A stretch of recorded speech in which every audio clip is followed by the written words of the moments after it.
A struggling single mom's son risked everything to save a confused elderly man and his dog from flames. When a black limousine arrived the next day, his mother collapsed at the driver's words. The digital clock on Marcus's nightstand showed 5:43 a.m. when his mother's footsteps creaked across the worn floorboards outside his room. He kept his eyes closed, listening to her morning routine. The soft click of the bathroom light, water running, the quiet shuffle of scrubs as she got dressed. Same sounds, different Sunday. Marcus. His mother's whisper carried through the thin door. I'm heading out. Remember to lock up, do homework, no visitors. Marcus finished, his voice scratchy with sleep. Got it, Mom? The door cracked open, spilling hallway light across his face. Sarah Johnson stood there in blue scrubs, her hair pulled back tight, dark circles under her eyes from yesterday's shift. There's leftover pasta in the fridge. I should be back around 8 tonight. Be safe, Marcus mumbled, already drifting back to sleep. Love you, baby. The door closed softly. He dozed until the morning sun forced his eyes open at 7:30. From his second-floor window, Marcus had a clear view of the housing complex's central courtyard. Weekend mornings were usually quiet here at Pine Grove Apartments, most residents sleeping in or heading to church. Movement caught his eye. Mr. Thompson stood in his small garden patch, watering plants that didn't exist. The elderly man wore mismatched shoes, one brown loafer, one black sneaker. His dog Max, a brown and white mixed breed with alert ears, sat watching his owner with visible concern. Marcus leaned forward, pressing his forehead against the cool glass. This was the third time this week he'd seen Mr. Thompson watering his dead garden. Winter had killed everything months ago, but the old man kept to his schedule like clockwork. Come on, Max. Mr. Thompson's voice drifted up. We need to get the tomatoes ready for summer. Max whined, pawing at his owner's leg. It was February. Marcus pulled on jeans and a sweatshirt, grabbed his phone, and headed downstairs. The concrete steps were cold through his socks. He'd forgotten shoes. Again. Morning, Mr. Thompson, he called out, crossing the frost-covered grass. The older man turned, water still running from his green plastic watering can. Oh, good morning. He paused, confusion flickering across his weathered face. Marcus. Marcus Johnson. Sarah's boy. That's right. Marcus smiled, trying to hide his worry. A month ago, Mr. Thompson never had to search for his name. You're up early today. Garden needs tending. Water splashed over bare dirt and dead stems. Tomatoes coming in nice this year. Max trotted over to Marcus, pressing against his legs. The dog's brown eyes seemed to plead for help. Mr. Thompson, it's February, Marcus said gently. Remember? The garden's dormant until spring. The older man blinked, looking down at the empty beds. His hands trembled slightly on the watering can. February? But I just planted. His voice trailed off. Why don't I help you inside? It's cold out here. Marcus stepped closer, noting how Mr. Thompson's jacket was buttoned wrong, misaligned by one hole all the way down. Inside. Yes. Need to check the mail. Mr. Thompson nodded, but made no move to go. I can help with that too. Marcus carefully took the watering can, turned off the spigot, and guided his neighbor toward the building entrance. Max followed close behind, his tail low with worry. Inside Mr. Thompson's ground-floor apartment, the confusion became more apparent. Mail was scattered across every surface, some envelopes opened, others torn in half. Dishes filled the sink, and Marcus spotted a pot on the stove with what looked like severely burned oatmeal crusted to the bottom. Where did I put those keys? Mr. Thompson muttered, patting his pockets. Can't check the mail without keys. Marcus spotted them immediately, hanging from the thermostat, which was set to 85 degrees. The apartment was sweltering. He retrieved them while Mr. Thompson searched through a drawer full of old newspapers. Here they are, sir. Marcus pressed the keys into his neighbor's hand. But you already checked the mail yesterday, remember? I saw you when I got home from school. Did I? Mr. Thompson stared at the keys. Everything's a bit fuzzy lately. Helen usually helps me remember, but she's been so quiet. Marcus's chest tightened. Helen Thompson had passed away 3 years ago. How about some breakfast? Marcus suggested, moving toward the kitchen. I can help clean up a bit while you eat. Such a good boy, Mr. Thompson said, sinking into his recliner. Just like your father. Another squeeze in Marcus's chest. His father had left before he was born. He'd never met the man. Over the next hour, Marcus washed dishes, straightened papers, and made sure Mr. Thompson ate a proper breakfast. He adjusted the thermostat when the older man wasn't looking and checked that all the burners were off on the stove. Max watched it all from his bed in the corner, head on his paws. Should he tell his mom? She had enough to worry about, working double shifts just to keep them afloat. But Mr. Thompson was getting worse. Last week, Marcus had found him trying to drive to a grocery store that had closed down 5 years ago. The week before, he'd been wandering the courtyard at midnight in his pajamas, looking for Helen. "Time for our walk, Max," Mr. Thompson announced suddenly, standing up. "Need to get the paper." "I could take Max out," Marcus offered. "You should rest, Mr. Thompson. It's cold outside." "Cold?" The older man looked genuinely surprised. "But the tomatoes. Why don't you watch some TV? I'll be back with Max in 15 minutes. Outside, Marcus walked Max around the complex, his mind churning. The dog stayed close, occasionally looking back toward his owner's apartment with worried eyes. "I know, buddy," Marcus said. "I'm worried too." They made a full circuit of the buildings. Other residents were starting to emerge. Mrs. Chun from 4B taking out her recycling, the Rodriguez twins riding their bikes in the parking lot, Mr. Patel returning from his morning jog. Normal Sunday stuff. Back at Mr. Thompson's door, Marcus hesitated. He should go home, start his homework. But something made him knock instead. No answer. "Mr. Thompson?" He knocked again, louder. Still nothing. But now he noticed something else. A faint smell like burning plastic. Max's ears went up. The dog pressed his nose to the bottom of the door and whined. Marcus looked down at the keys still in his hand. He'd forgotten to give them back after the mail discussion. The smell got stronger. "Mr. Thompson," he pounded on the door. "Are you okay?" From inside came the muffled sound of coughing. Marcus's hand tightened around the keys. He had to make a choice. The first traces of smoke began seeping under the door. Marcus's hands shook as he fumbled with Mr. Thompson's keys. The smoke curling under the door had a sharp, chemical smell that made his throat tighten. Max whined louder, pawing at the door frame. "Hold on," Marcus muttered, trying key after key. Come on." Behind him, Mrs. Chin's voice called out from the walkway. "Everything okay over there?" "I don't know." The fourth key finally slid in. "Something's burning inside." He turned the key, but the door wouldn't budge. The deadbolt. There was a second lock. More smoke now, thicker. Marcus's pocket vibrated, his phone. "Mom calling." "Not now." He jabbed at the screen to decline, hands trembling as he tried another key.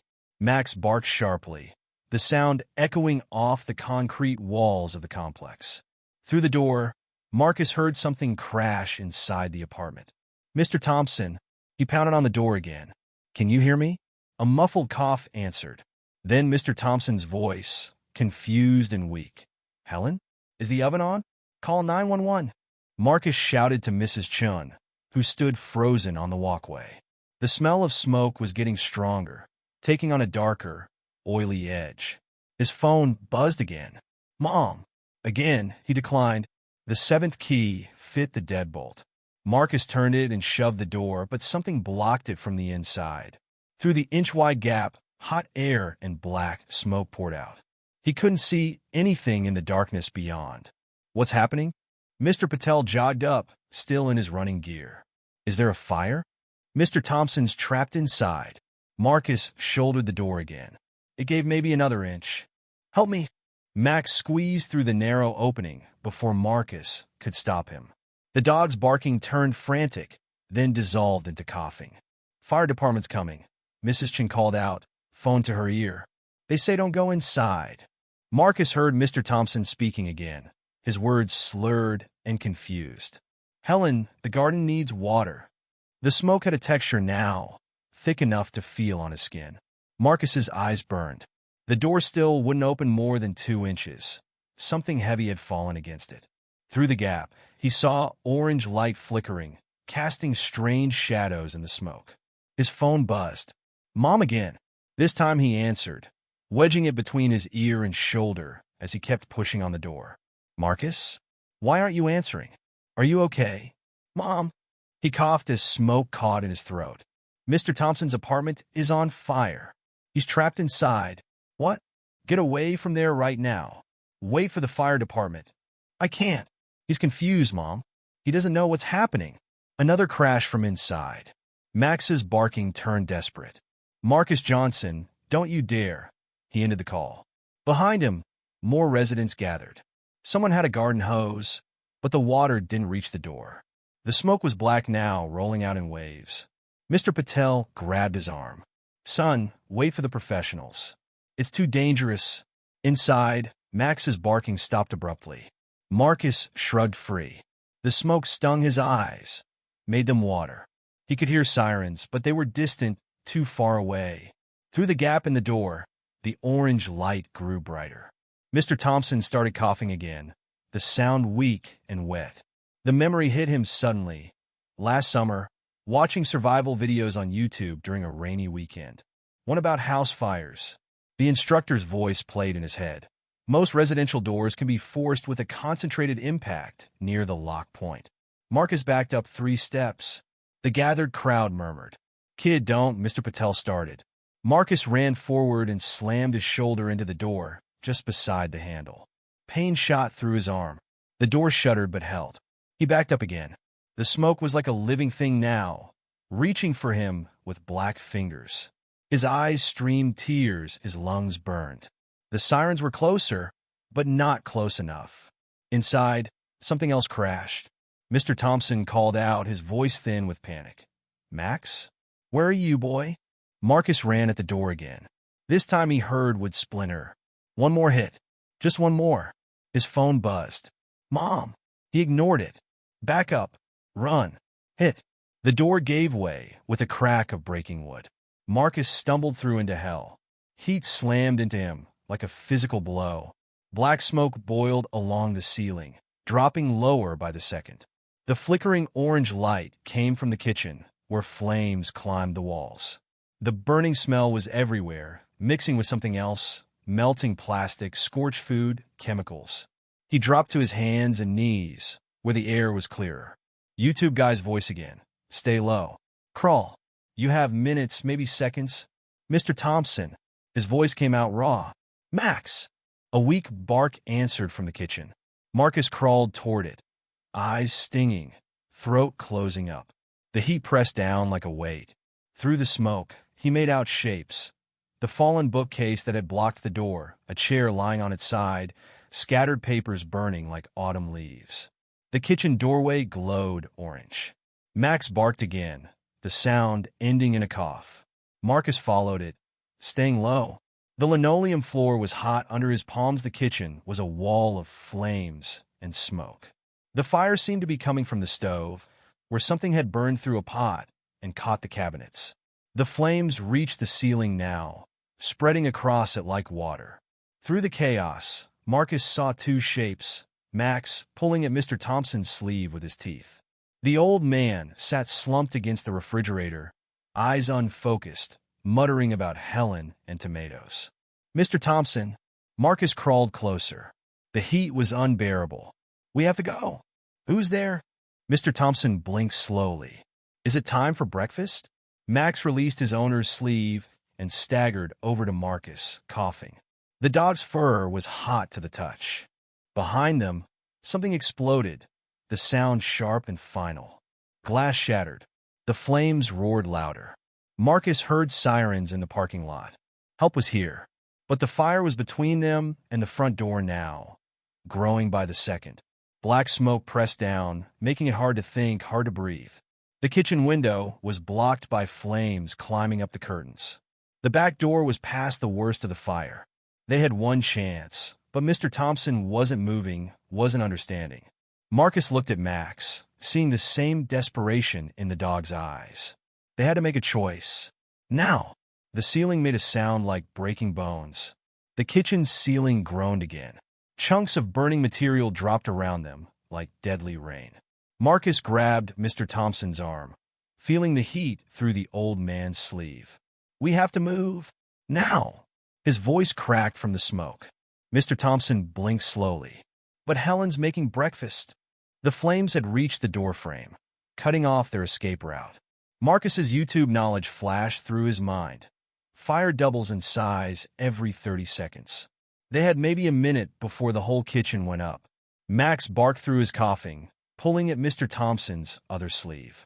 The dog's eyes were red from the smoke, his movements getting sluggish. "Please," Marcus begged, tugging harder. "Please get up." Outside, he heard shouting. The firefighters were here, but they were on the wrong side of the inferno that used to be the living room. Mr. Thompson's head lolled. "So tired." "No." Marcus shifted his grip, remembering the fireman's carry from gym class. "You can't sleep now." He was 14, tall for his age but skinny. Mr. Thompson probably weighed twice as much as him. The heat pressed down, making it hard to think. His lungs burned with every breath. Another explosion, smaller this time, but closer. Something in the cabinets.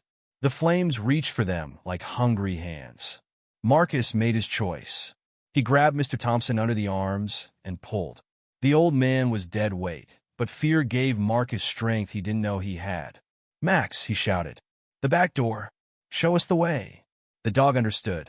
He limped ahead through the smoke, staying low. Marcus dragged Mr. Thompson inch by burning inch across the kitchen floor. "Helen?" Mr. Thompson mumbled. "Why is it so hot?" "Almost there," Marcus gasped. His arms screamed from the strain. Sweat poured down his face, instantly evaporating in the heat. "Stay with me." The back door seemed miles away. Marcus's vision blurred. The smoke was everywhere now, thick as fog. He could barely see Max's tail ahead of them. Something crashed behind them, the cabinets giving way. A wave of heat rolled over them.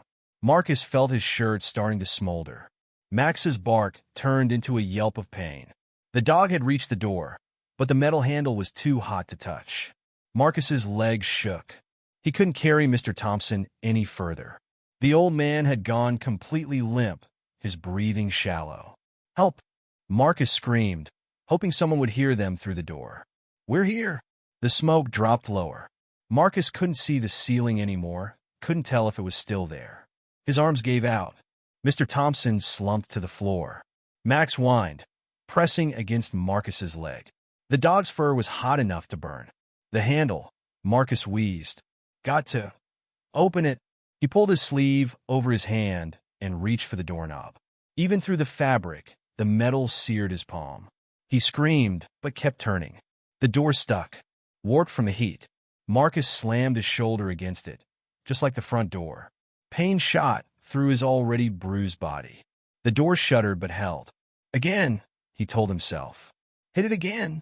Behind them, the kitchen was disappearing into flame and smoke. The heat pushed at his back like a physical force. He rammed the door again. Wood splintered. One more time. The third hit sent the door flying open. Cool air rushed in, a shock after the inferno. Marcus nearly collapsed from relief. "Help!" he shouted into the darkness beyond. "Back here." Flashlight beams cut through the smoke. Voices answered. "They're at the back door. Get the hose line around there. We need a medic." Marcus turned back into the burning kitchen. Mr. Thompson hadn't moved. The flames were feet away now, consuming everything. "Almost there," he gasped, grabbing the old man's arms again. "Almost safe." His muscles screamed as he dragged Mr. Thompson the final few feet. Max limped beside them, staying close despite his own pain. Hands appeared in the doorway, firefighters in full gear.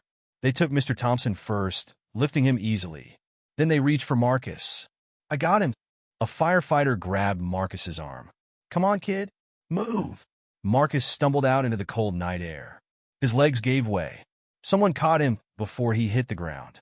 "Max," he choked out. "Get Max." The dog hadn't followed. Through the smoke, Marcus saw him swaying in the doorway, disoriented. "Max!" His voice was gone, destroyed by the smoke. "Come on, boy." The firefighter holding Marcus tried to pull him further back. "We'll get him." "You need to." Marcus broke free. He staggered back to the door, feeling the heat roll out. Max looked up at him with trusting eyes. "Please," Marcus whispered. He held out his arms. Max gathered himself and jumped. Marcus caught him, the dog's weight sending them both to the ground. They rolled away from the building as the firefighters shouted and water hoses came to life. The last thing Marcus saw before his vision went dark was Mr. Thompson being loaded into an ambulance, an oxygen mask over his face.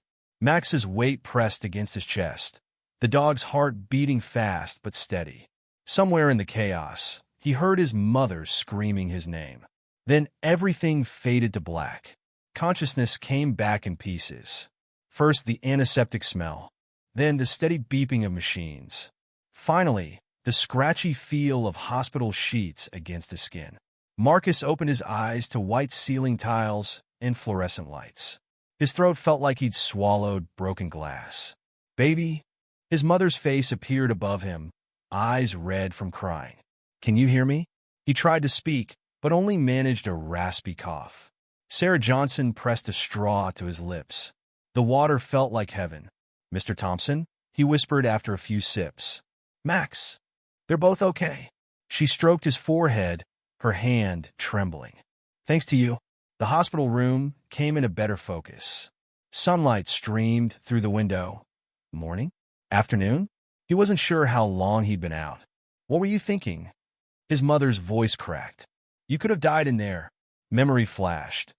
Heat, smoke, Mr. Thompson's confused mumblings, Max's desperate barking. Had to help them. The firefighters were right there. She gripped his hand too tight. 2 minutes. If you'd waited 2 minutes. He didn't have 2 minutes. The words hurt coming out. None of us did. Before she could respond, the door opened. A doctor entered, followed by a police officer. "Good to see you awake," the doctor said, checking monitors. "I'm Dr. Rivera. How's the throat feeling? Like I ate fire?" "Smoke inhalation will do that." "Any trouble breathing?" "Chest pain." Marcus did a quick internal check. Everything hurt, but his lungs worked. "I'm okay." The police officer stepped forward, middle-aged, with kind eyes. "I'm Officer Chun. Think you're up for a few questions about what happened?" Sarah started to protest, but Marcus nodded. "Yeah, start from the beginning. Take your time." Marcus told them everything, his voice growing stronger as he spoke. The morning routine, Mr. Thompson's confusion, the smoke under the door, breaking in, the rescue. "Brave thing you did," Officer Chun said when he finished. "Not many adults would have gone in there, let alone a kid your age." "Not brave." Marcus coughed. "Just necessary." A nurse entered with more water and something for the pain. As she adjusted his fore, Marcus asked again, "How are they?" "Really?" Dr. Rivera consulted her tablet. "Mr. Thompson's being treated for smoke inhalation and mild burns. He's confused, but that's related to his existing condition. The dog is at the emergency vet with similar injuries. Both should recover fully." "The apartment?" "Total loss," Officer Chin said. "Fire started in the kitchen. Looks like Mr. Thompson tried to cook something and forgot about it. The pot melted through the stove's gas line." Marcus closed his eyes, remembering the burning pot he'd seen. If he just stayed longer that morning, clean up better? "Don't," his mother said softly. "Don't blame yourself." A commotion in the hallway interrupted them. Voices argued outside the door. "Sir, you can't go in there yet. My father nearly died in that fire. I need to see the boy who—" The door burst open. A tall man in an expensive suit stood there, his face a mix of anger and gratitude. Behind him, a flustered nurse tried to intervene. "Are you Marcus?" the man demanded. "Sir, you need to wait," Dr. Rivera started. "I'm Richard Thompson. The man you saved? He's my father." His voice softened. "I've been trying to get him to move in with me for months, but he refused. Said he was fine on his own." The room went quiet. Richard Thompson ran a hand through his gray hair, suddenly looking tired. "I should have tried harder. Should have seen how bad it was getting." He met Marcus's eyes. "But you saw. You watched out for him when I didn't." "He's my neighbor," Marcus said simply. Richard Thompson laughed, the sound slightly hysterical. "Your neighbor?" "Yes. The boy next door who risked his life while I was 2 states away at a business meeting." "Mr. Thompson," Officer Chin stepped in. "Perhaps we could continue this conversation when—" "No, you need to understand." Richard turned to the officer. "Do you know what my father said when he woke up?" He couldn't remember how the fire started. Couldn't remember what day it was. But he remembered Marcus getting him out. Said the boy wouldn't leave without Max. Wouldn't give up on either of them. Marcus's throat tightened. He remembered Mr. Thompson's confused mumblings about Helen, about breakfast, about tomatoes that didn't exist. I'm going to take care of him now, Richard continued. He's moving in with me, where he'll have proper care. But first, he reached into his suit jacket. We need to talk about how I can repay you. No. Marcus shook his head. I don't want anything. Don't be ridiculous. You saved my father's life. Name it college fund? New apartment for your family? Whatever you need. Sarah Johnson straightened in her chair. That's very generous. But, Mom, Marcus touched her arm. Mr. Thompson? Richard paused. Yes. The whole building needs better smoke detectors. And fire extinguishers. And maybe someone to check on the older residents? Make sure they're okay. The room went silent again. Richard Thompson stared at him, checkbook forgotten in his hand. That's what you want? Safety equipment for the building. Marcus nodded, then winced as the movement hurt his throat. No one else should have to run into a fire. Next time, we might not be so lucky. Dr. Rivera cleared her throat. I hate to interrupt, but my patient needs rest. Of course. Richard Thompson put away his checkbook. We'll talk more later. But Marcus? Thank you. For everything. After they left, Sarah Johnson looked at her son with fresh tears in her eyes. A blank check. You could have asked for anything. Already got everything I need. Marcus squeezed her hand. Besides, Mr. Thompson would do the same for us. A noise from the hallway made them both look up. Through the door's window, they saw Max on a leash, bandaged but alive, being led past by a vet tech. The dog caught sight of Marcus and strained toward the room, tail wagging despite his injuries. Okay, maybe one thing, Marcus said. Can we visit Max later? His mother laughed through her tears. Rest first. Dog visits later. Marcus settled back against the pillows. His body ached, his throat burned, and he could still smell smoke in his hair. But Max was alive. Mr. Thompson was alive. Sometimes that was all that mattered.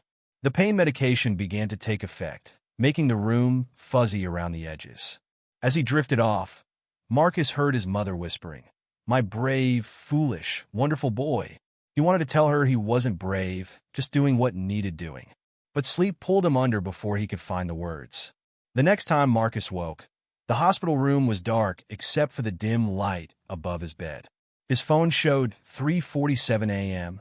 His mother slept awkwardly in the visitor's chair, her scrubs wrinkled, an untouched coffee going cold on the side table. A nurse entered, checking his vitals with practiced efficiency. "How's the pain?" "Better." His voice still rasped, but the stabbing feeling had dulled to an ache. "When can I go home?" "Doctor wants to keep you one more day for observation." She adjusted his four. "Try to rest." Rest seemed impossible. Every time he closed his eyes, he saw flames. Felt the heat. Heard Max's desperate barking. The door creaked open again. This time, a different face appeared. One of the firefighters from yesterday, still in uniform. "Hey kid, mind if I come in?" He spoke softly, careful not to wake Sarah. Marcus nodded. The firefighter pulled up a chair. His name tag read Martinez. "I was first through the front door yesterday. Wanted to check on you. How bad was it?" "After we got out." "Bad?" Martinez leaned forward, elbows on his knees. "Gas line ruptured completely just after we got you clear. Whole kitchen went up. If you'd been in there another minute." He shook his head. "Want to talk me through what happened?" Marcus described it again, breaking down the door, crawling through smoke, finding Mr. Thompson and Max, the desperate escape through the back. "You remember to stay low," Martinez noted. "Most people panic, try to run standing up." "Where'd you learn that?" "YouTube. Survival videos." The firefighter chuckled. "First time I've heard that platforms save a life. Usually it's the opposite." His expression turned serious. "You took one hell of a risk, though. Didn't feel like a choice." "Never does, in the moment." Martinez studied him. "You know what we found in the apartment? No working smoke detectors. Old wiring. Space heater next to curtains. That place was a death trap waiting to happen." Marcus thought of Mr. Thompson's confusion, the burned pot, the scattered papers. "I should have said something sooner. To someone, you're 14. It wasn't your responsibility." "Then whose was it?" Martinez had no answer for that. A soft knock interrupted them. A familiar figure stood in the doorway. One of the vet techs from earlier, holding a leash. "Sorry to interrupt," she whispered, but someone insisted on visiting. Max limped into the room, his fur singed in places, bandages on his paws. The dog's tail wagged slowly when he saw Marcus. "He wouldn't settle at the clinic," the tech explained. "Kept trying to escape. Looking for you." Marcus patted the bed beside him. Max needed no further invitation. The dog carefully jumped up, mindful of the 4 lines, and settled against Marcus's side with a deep sigh. "Guess you two are partners now," Martinez said, standing. "Get some rest, kid. You've earned it." After they left, Marcus buried his face in Max's fur, breathing in the smell of smoke and antiseptic and dog. His mother stirred in her chair. "Marcus?" She blinked awake. "Is everything okay?" "Yeah, Mom. Everything's okay." She saw Max and started to object, then stopped at the sight of her son, finally relaxing, one hand resting on the dog's head. "The apartment manager called," she said instead. "They're putting us up in a hotel until the smoke damage is cleaned up." "What about the other residents?" "Most are staying with family or in hotels too." She hesitated. "Mr. Thompson's son came by again while you were sleeping. He's having his father transferred to a memory care facility near his home." Marcus scratched behind Max's ears. "That's good. He'll be safer there. He wants to see you before they leave." "Both of them do." She reached over to smooth his hair. "And apparently, Max's vet bills are taken care of, along with all our medical expenses." "Mom, I know, baby. You didn't do it for rewards." Her voice caught. "But letting people help isn't the same as asking for payment." Max whined softly, pressing closer to Marcus. Outside the window, the sky began to lighten, painting the hospital room in shades of gray and blue. "You know what scares me most?" Sarah whispered. "If you'd hesitated, waited for help like you were supposed to, they'd both be dead." "My son did the wrong thing and saved 2 lives.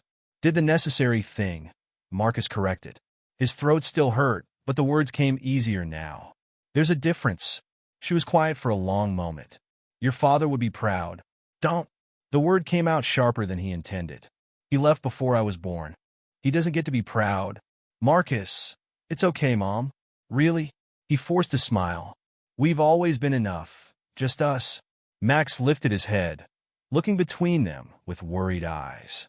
The dog's presence was warm and solid against Marcus's side, grounding him in the present instead of the past.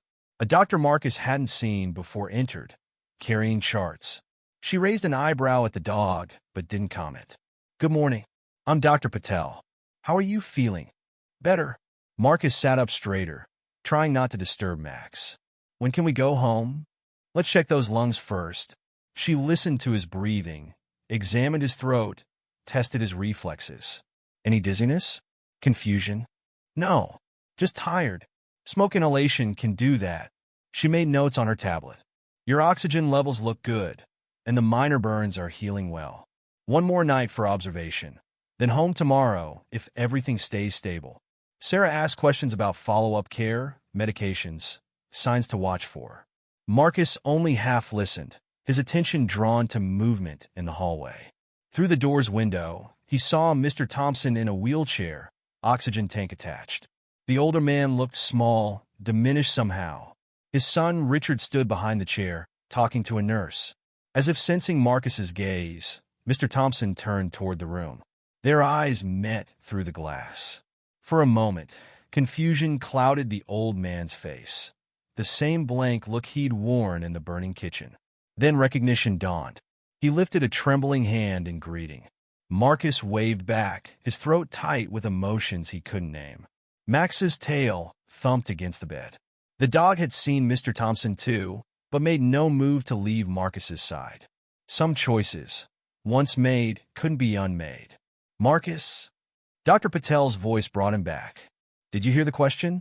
"Sorry, what?" "I asked if you're having any nightmares about the fire." He started to say no, then remembered the flames behind his eyelids every time he tried to sleep. "Sometimes. That's normal. We can recommend someone to talk to, if you'd like. Maybe later." Marcus watched the wheelchair disappear down the hallway. "Right now, I just want to go home." Sarah squeezed his hand. "Soon, baby. Soon?"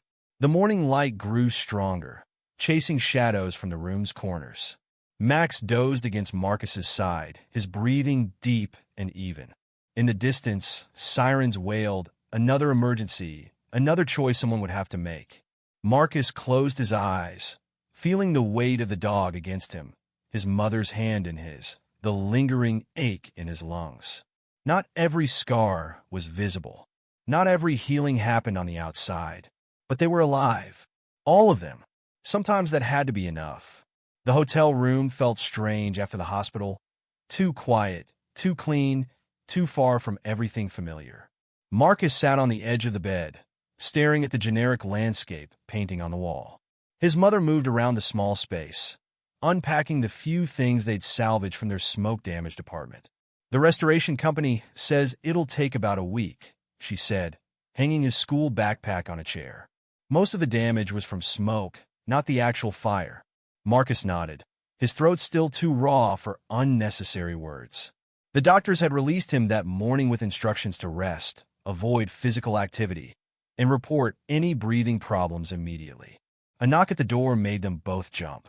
Sarah opened it to find Richard Thompson standing there, looking uncomfortable in his expensive suit.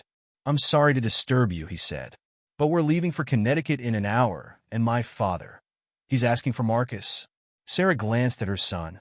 Marcus was already standing, slipping on his shoes. "Just for a few minutes," Richard added quickly. "The car's right outside."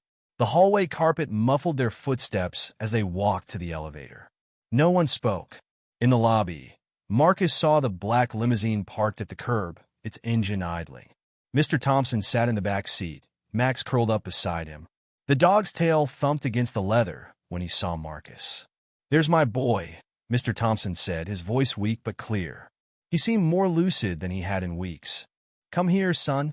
Marcus slid into the car, careful not to jar the oxygen tank connected to Mr. Thompson's nose. Max immediately put his head in Marcus's lap. "How are you feeling, sir?" "Old." Mr. Thompson smiled slightly. "But alive, thanks to you. I just did what needed doing." "Yes." The older man's eyes were sharp, present. "Richard tells me I'm going to a special facility. Somewhere safe. That's good. They'll take care of you, like you did." Mr. Thompson's hand trembled as he reached for Marcus's arm. "I remember the fire, you know. Not all of it, but enough. Remember you wouldn't leave without Max. Remember you kept talking to me, kept pulling me along when I wanted to give up." Marcus swallowed hard.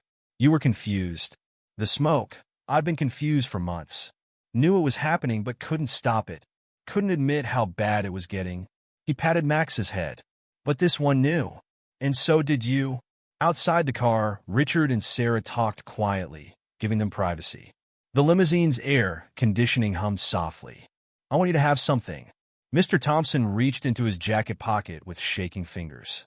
"Been meaning to give it to you anyway." He pulled out an old pocket watch, its gold case scratched but still shining. "Sir, I can't. My father gave it to me when I turned 16. Said it was for someone who understood that time is precious, that moments matter." He pressed it into Marcus's hand. "You're not 16 yet, but you've earned it." The watch was heavy, warm from being carried close to Mr. Thompson's heart. Marcus tried to give it back, but the old man closed his fingers around it. "Keep it. Remember me by it." His voice cracked. "Remember that you gave an old man more time when he didn't deserve it. You deserve to be safe," Marcus said fiercely. "To be taken care of?" "Yes, well." Mr. Thompson's eyes grew distant for a moment, then refocused. "Max is coming with me. The facility allows pets, and he needs a retirement too. But he'll miss you." As if understanding, Max whined softly and pressed closer to Marcus. "He's a good dog. The best." Mr. Thompson looked out the window at the hotel, at the city beyond. "I'm sorry about your apartment. The smoke damage. It'll be fixed soon. We're okay. Richard's taking care of it. The repairs, the hotel, everything." He smiled at Marcus's start of protest. "Let him. It helps him feel less guilty about not being here sooner." The car's driver opened his door, murmuring quietly about their schedule. "Time to go." "Sir?" Marcus's voice caught. "I'm sorry I didn't say something sooner. About the confusion, the stove, everything." "No." Mr. Thompson's voice was firm. "No guilt. You did more than anyone could ask. He touched the pocket watch in Marcus's hand. Time only moves forward, son. Remember that? Max licked Marcus's face once, then settled back beside his owner. Richard opened the passenger door. Ready, Dad? Ready? Mr. Thompson gripped Marcus's hand one last time. Thank you. For everything. Marcus slid out of the car, legs shaking slightly. His mother's arm went around his shoulders as they watched the limousine pull away. Max's face appeared in the back window, watching until they turned the corner. You okay? Sarah asked softly. Marcus opened his hand, looking at the pocket watch. Its face was clouded with age, but the hands still moved steadily forward. Like time, like life. Yeah, he said. I'm okay. They went back inside, past the hotel's front desk where the clerk pretended not to watch them, up the elevator that still smelled faintly of cleaning products. In their room, Marcus sat on the bed again, but this time he held the watch instead of staring at the wall. Sarah sat beside him. Want to talk about it? Not yet. He laid the watch carefully on the nightstand. Maybe later. His phone buzzed. A text from Mrs. Chun. Channel 7 wants to interview you. Called you a hero. Then another from Mr. Patel. Community meeting tomorrow. Making plans for better safety measures. And one from an unknown number. This is Richard Thompson. When you're ready, we need to discuss your college fund. No arguments. Marcus turned off the phone. Outside the window, sirens wailed in the distance. Another emergency. Another choice someone would have to make. But not his choice. Not this time. His mother touched the pocket watch gently. It's beautiful. Yeah. Marcus lay back on the unfamiliar bed, feeling the ache in his muscles, the scratch in his throat, the weight of everything that had happened. Think I'll sleep for a while? Good idea. Sarah pulled the curtains closed. I'll be right here. As Marcus drifted off, he heard the steady tick of the watch, counting moments that might not have existed. Time moving forward, carrying them all with it. Carrying them home. Marcus woke to unfamiliar shadows on the hotel room ceiling. For a moment, he couldn't remember where he was. Then the smell of smoke in his hair brought it all back. The bedside clock showed 6:43 a.m. His mother's bed was empty, already made. Probably called into work despite everything. A note sat on the nightstand next to Mr. Thompson's pocket watch. Emergency at the hospital. Mrs. Chim will check on you. Rest. Love you. Mom, he sat up slowly, testing his body. Everything still hurt, but differently now, more like after a hard workout than the raw pain of before. His throat felt rough, but he could swallow without wincing. The TV played quietly in the background, local morning news. Marcus reached for the remote to turn it off, then froze as his own name caught his attention. Local teenager Marcus Johnson, who rescued his elderly neighbor and a dog from a fire Tuesday morning. Sources say the 14-year-old broke into the burning apartment. They showed a photo of the building, smoke pouring from Mr. Thompson's windows. Then a shot of Marcus being loaded into an ambulance, oxygen mask on his face. The door clicked. Mrs. Chun entered carrying a paper bag that smelled like breakfast. You're up. She set the bag down. How are you feeling? Marcus muted the TV. Better. Thanks. Brought you some soup. Good for the throat. She pulled containers from the bag. Your mother called. Asked me to make sure you eat. He accepted the soup gratefully, realizing he was starving. Mrs. Chun settled into the room's armchair, watching him eat with grandmother-like satisfaction. Reporter's been calling all morning, she said. Want to interview you. Not interested. Good. Fame changes people. She nodded approvingly. But you should know, communities coming together. Mr. Patel's organizing a meeting. Safety improvements, buddy system for elderly residents. Marcus swallowed carefully. Yeah. Already raised money for new smoke detectors, fire extinguishers. Richard Thompson matched every donation. She leaned forward. And that's not all. Before she could continue, someone knocked. Mrs. Chen opened the door to find a man in a chauffeur's uniform. I'm looking for Marcus Johnson. Marcus set down his soup. That's me, sir. The chauffeur's posture was military precise. Mr. Thompson sent me. The car is waiting downstairs when you're ready. Car? Mrs. Chen asked. What car? The limousine, ma'am. For the ceremony. Marcus blinked. What ceremony? The chauffeur produced an envelope.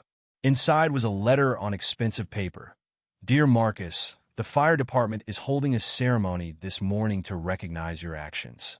I know you don't want attention, but this isn't about you. It's about showing others what one person can do. What's possible when we look out for each other. The car will take you there and bring you back. Mrs. Chun can accompany you if your mother's still at work. Everything's arranged. Richard Thompson P.S. Dad and Max arrived safely. They both miss you. Mrs. Chun read over his shoulder. Ceremony? Today? But you need rest. I feel okay. Marcus was surprised to realize it was true. Maybe we should go. See what it's about? At least finish your soup first. 30 minutes later, showered and dressed in clean clothes someone had delivered to the hotel, Marcus sat in the back of the limousine. Mrs. Chun fussed with his collar, muttering in Mandarin. The car pulled up to the main fire station. A small crowd had gathered. Residents from the apartment complex, firefighters in dress uniforms, local news crews. Ready? Mrs. Chun squeezed his hand. Marcus touched the pocket watch in his jacket. Guess so. They stepped out in a morning sunlight. Officer Martinez, the firefighter from the hospital, met them at the door. Glad you came, kid. He gestured inside. Chief wants to talk to you first. The station's main room had been transformed. Chairs filled the space where trucks usually parked. A podium stood at the front, fire department flag behind it. The chief was a tall woman with gray hair and kind eyes. Marcus, thank you for coming. Sir, ma'am. Marcus wasn't sure of the proper address. Chief is fine. She smiled. This won't take long. We want to recognize what you did, but more importantly, we want to talk about preventing the next fire. Richard Thompson made a generous donation for community safety programs. That's good. And we'd like you to help. Talk to kids about fire safety. Work with the elderly residents. Show people that community matters. Marcus thought about Mr. Thompson's confusion, the dead garden, the lonely days before the fire. Yeah, he said. I could do that. The ceremony itself passed in a blur. Marcus sat between Mrs. Chun and Officer Martinez while various people spoke about courage, about community, about choices. His mother arrived halfway through, still in scrubs, slipping into the seat behind him. The chief presented him with a certificate, a medal, a letter of commendation. Marcus accepted them automatically, thinking instead about Max's desperate barking, Mr. Thompson's trembling hands, the weight of the pocket watch. Finally, the chief gestured him to the podium. The crowd waited expectantly. Marcus looked out at their faces, neighbors, firefighters, reporters. His mother crying silently in the back row. Mrs. Chun beaming with borrowed pride. I'm not good at speeches, he began. His voice was still rough, but it carried in the quiet room. What happened Tuesday? It wasn't about being brave. It was about being necessary, about seeing what needs doing and doing it. He touched the watch in his pocket again. Mr. Thompson needed help long before the fire. We all saw it, but we looked away because it was easier, because it wasn't our problem. He swallowed hard. That's what needs to change. Not just smoke detectors and fire extinguishers. We need to look out for each other. Every day, not just in emergencies. The room was completely silent now. Time only moves forward, Marcus said, remembering Mr. Thompson's words. We can't go back and prevent Tuesday's fire, but we can prevent the next one. Together, he stepped back from the podium. The applause started slowly, then built until it filled the station. Afterward, people wanted to shake his hand, take pictures, ask questions. Marcus answered politely, but briefly. His throat was hurting again. Ready to go home? His mother asked. Yeah. He looked at the certificate in his hands. Think I'll rest for a while. The limousine was waiting outside. As they drove back to the hotel, Marcus watched the city pass by.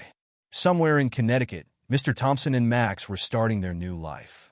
Somewhere in the apartment complex, workers were installing smoke detectors. Time moving forward, carrying them all. His phone buzzed. A text from Richard Thompson. Dad watched the ceremony online. He's proud. So am I. Marcus put the phone away without replying. Some things didn't need words. The pocket watch ticked steadily in his jacket, counting moments that almost hadn't existed. Keeping time, keeping promises, keeping faith. 1 week after the fire, Marcus stood in his newly cleaned apartment, running his finger along the windowsill. No trace of smoke remained. The restoration company had done thorough work. "Everything okay?" His mother called from the kitchen. "Anything still smell funny?" "No." He opened the window, letting in fresh February air. "It's good." The view had changed. Where Mr. Thompson's garden once stood, workers were installing a community bulletin board. Next to it, a row of emergency equipment cabinets gleamed red in the morning sun. Marcus's phone buzzed with a familiar group chat notification. The newly formed Resident Safety Committee had been meeting daily, coordinating improvements across the complex. "Mrs. Chun, fire extinguisher training at 2 p.m. Everyone welcome." "Mr. Patel, buddy system assignments updated. Check the new board." "Rodriguez twins mom, CPR class tomorrow night. Still spots available." He watched an elderly couple he didn't recognize studying the buddy system list. Each resident over 65 now had 3 younger neighbors assigned to check on them regularly. No more slipping through the cracks. A knock at the door interrupted his thoughts. Officer Martinez stood there in civilian clothes, holding a folder. "Got those safety program materials you asked for?" he said, stepping inside. "Ready to look them over?" Marcus cleared space at the kitchen table. The folder contained lesson plans, handouts, statistics about home fires and prevention. "Modified them for different age groups," Martinez explained. "Kids, teens, elderly. Figure you can start with the elementary school next week." "Thanks." Marcus flipped through the papers. "Think anyone will actually listen?" "Kid, you pulled an old man and his dog out of a burning building. Pretty sure they'll listen." Sarah brought coffee for Martinez, juice for Marcus. "The hospital's interested too. Want him to talk to our elderly patients about home safety." Marcus hadn't known that. "Mom, just an option." She squeezed his shoulder. "No pressure." His phone buzzed again. A photo from Richard Thompson, Max in a sunny garden, tail blurry with wagging. Mr. Thompson sat nearby in a comfortable chair, looking more relaxed than Marcus had ever seen him. "Doing great," the caption read. "Missing you both." Martinez leaned over to see. "How's he settling in?" "Better. The memory care facility has activities, therapy. Other residents with dogs." Marcus saved the photo. "He has good days and bad days, but mostly good now." "And you?" Martinez studied him. "How are you sleeping?" Marcus hesitated. The nightmares had mostly stopped, but sometimes he still woke up smelling smoke, hearing Max's desperate barking. "Better," he said finally. "Mostly good now." Sarah touched the pocket watch sitting on the table. Richard Thompson called again about the college fund. "Mom, just listen next time, okay? Letting people help isn't weakness." Before Marcus could respond, a commotion erupted in the courtyard. They went to the window. The Rodriguez twins had fallen from their bikes. Nothing serious, but both kids were crying. Before any adults could react, 2 elderly residents who'd been checking the buddy system board hurried over. One had a first aid kit from the new emergency cabinets.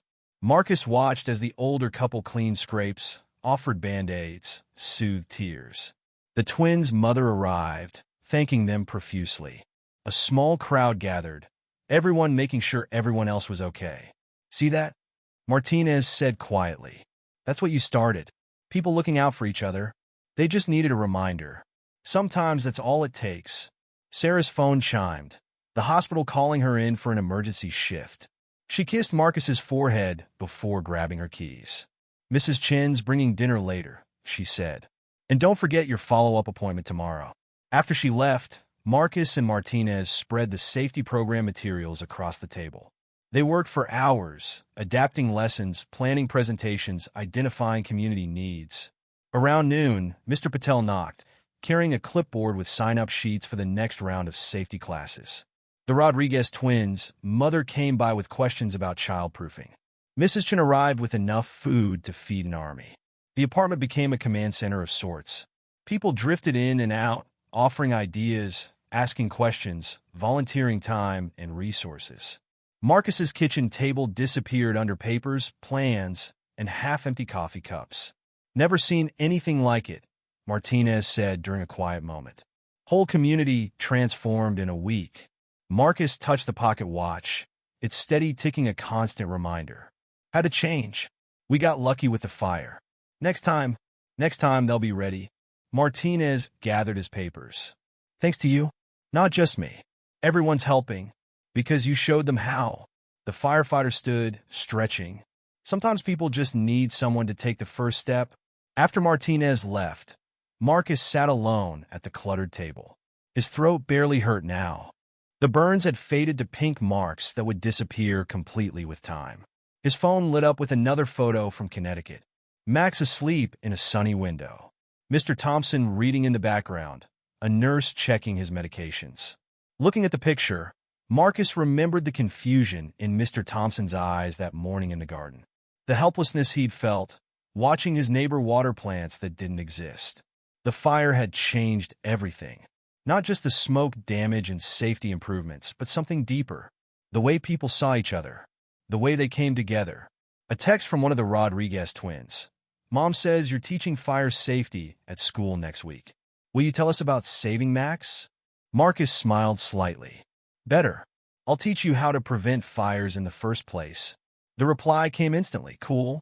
Can we help? Outside his window, the new bulletin board was filling up with notes, offers, requests. The emergency cabinets stood ready, their glass fronts reflecting the afternoon sun. Time moving forward, changing everything it touched. Breaking down doors that needed breaking. Building connections that should have existed all along.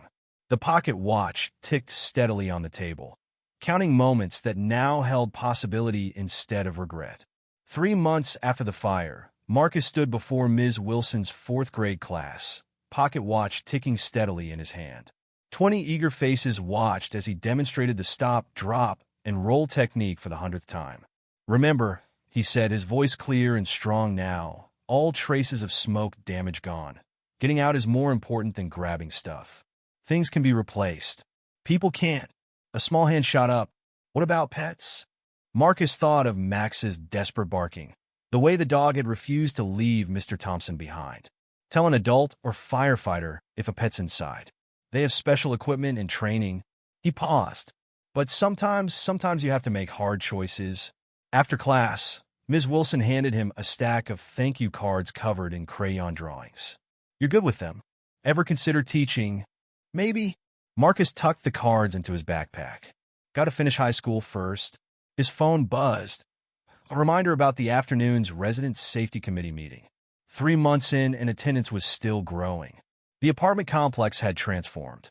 New smoke detectors blinked on every ceiling. Fire extinguishers and emergency kits occupied clearly marked cabinets. The buddy system board stayed updated, its slots filled with names and numbers. Marcus walked home through the courtyard where Mr. Thompson's garden once stood. Spring had arrived, bringing new growth. The community had planted flowers in memory of the old garden. Not tomatoes, but bright blooms that needed little tending. Mrs. Chun watered them now, checking each plant with careful attention. She waved as Marcus passed. Package came for you, she called. Left it with your mother. He found Sarah in their apartment's kitchen, sorting mail. A large envelope sat on the table. Connecticut postmark, she said. Inside, Marcus found photos. Max playing in a fenced yard, tail blurry with motion. Mr. Thompson sitting in a sunny common room, playing chess with another resident. Both looking healthy, happy, at peace. A letter accompanied the pictures, written in Richard Thompson's precise hand. Dear Marcus, Dad's doing well. The facility's programs help with his memory, and Max keeps him active. He talks about you often. One of the few things he never forgets is the boy who wouldn't leave them behind. The college fund is set up. No arguments. Consider it an investment in someone who understands the value of community. Speaking of which, I've been following the changes at Pine Grove Apartments.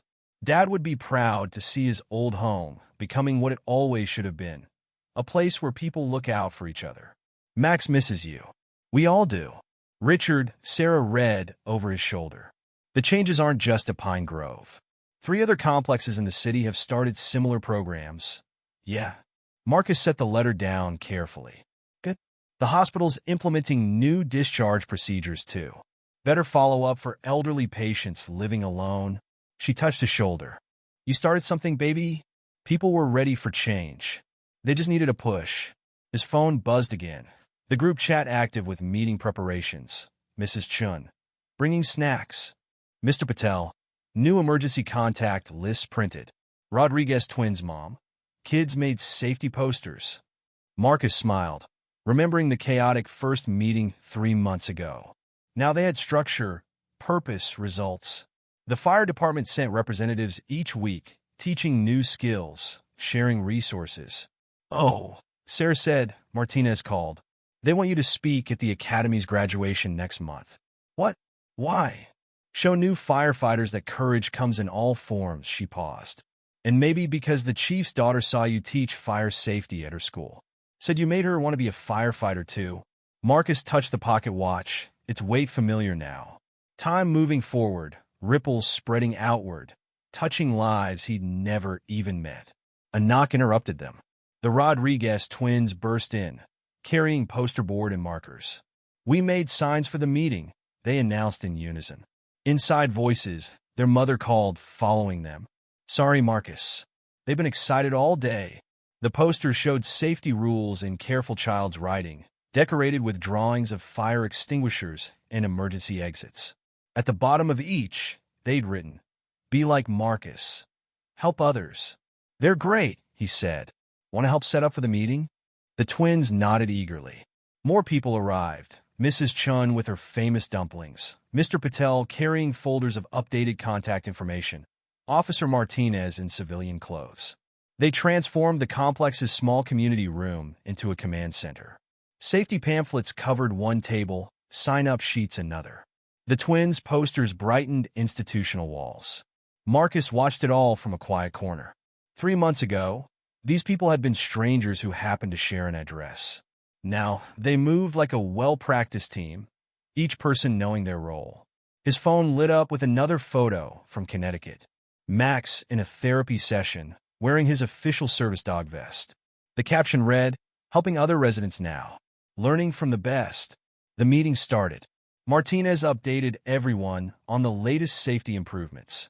Mr. Patel reported on the buddy system success. The twins presented their posters to enthusiastic applause. Then Mrs. Chun stood up, smoothing her dress nervously. "I have an announcement," she said. "Other buildings want to copy our program. They asked for help setting up." The room buzzed with excitement. Martinez nodded approvingly. "Think bigger," he suggested. "Why stop at a few buildings?" Ideas flew around the room. Training materials, instruction videos, community outreach. The twins took notes with fierce concentration, adding drawings in the margins. Marcus listened, remembering smoke and flames, remembering choices made in desperate moments, remembering Mr. Thompson's confusion, Max's loyalty, his mother's tears. The pocket watch ticked steadily in his hand, counting new moments, new possibilities. Time moving forward, carrying them all towards something better. After the meeting, Martinez pulled him aside. "You know what the chief's daughter said? After your school visit," the firefighter smiled. "She said you taught her that sometimes the bravest thing isn't running into a fire. It's seeing what needs to change and making it happen." Marcus thought about Mr. Thompson in his new home, playing chess in the sun. About Max wearing his therapy dog vest, helping others heal. About the transformed community around him, people connecting, protecting, belonging. "Yeah," he said. "Sometimes that's what matters most." Outside, the spring evening wrapped the complex in gentle light. New flowers bloomed where Mr. Thompson's garden once stood. The emergency cabinets stood ready, their glass fronts reflecting the sunset. His phone buzzed one last time, a message from Richard Thompson. "Dad had a good day. Remembered everything. Wanted you to know. Sometimes the family you find matters more than the family you're born to. Sometimes home isn't a place. It's the people who see what needs doing and do it. Thank you, Marcus. For everything." Marcus slipped the phone away, feeling the weight of the pocket watch, the weight of choices made and unmade. Time moving forward, always forward, carrying hope like flames, like flowers, like change. Some fires destroy, but some fires forge bonds that last forever.